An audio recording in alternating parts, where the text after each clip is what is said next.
Here's a small custom railroad crossing signal I made.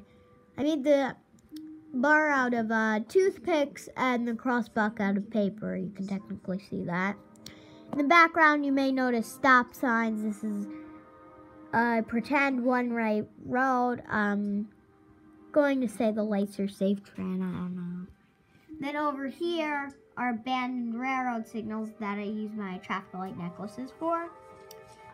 Let's say these were installed in the 70s, so they're marble lights. Marble light was around in the 70s, so that's why.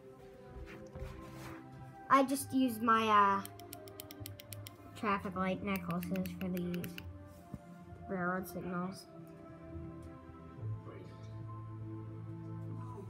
But you're probably like, why are they off and where are the rails?